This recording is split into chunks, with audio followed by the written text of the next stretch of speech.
Isang taxi driver na magandang loob na magsoli ng cellphone, kinagalitan pa na may-ari nito? Panoorin niyo ito, Mama Lodi. Ano kasi ito ayan no, pag makikita yung phone ko, nakasulat lost iPhone. Kasi yung iPad ko, i-inactivate ko na to lost iPhone. So 2 beses kong nakitang inon ito. Okay. Nakita ko ito, Tagalagro lang ako. Nakita ko ito nasa Deparo.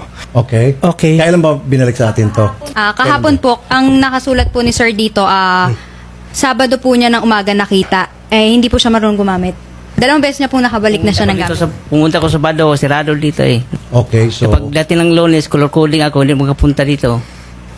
Ngayon, Martes na. Martes ko na nasuli. So, hindi po kayo happy sir sa nangyari?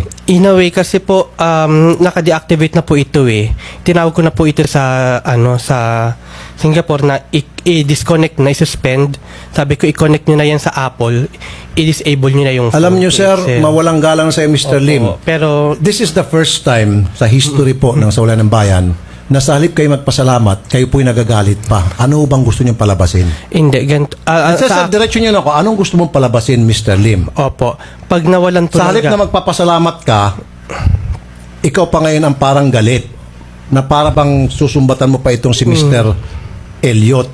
Ano bang gusto mong palabasin? pag may Pati nawala, kami pinapagalitan mo pa. Ay, hindi naman po. Galit ka sa amin. Ay, Anong hindi problema mo sa amin? ang sabi ko lang po, sana pag may nawalan na gamit, maisoli. Kasi madali naman po malaman, may number naman po.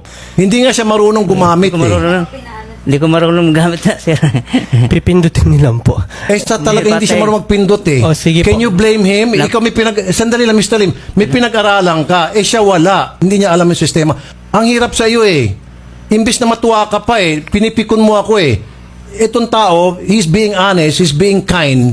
Okay, nag-abala pa siya pumunta rin. Ano sa tingin niyo, Mga Lodi? Pakilagay naman ang opinion niyo sa comment section.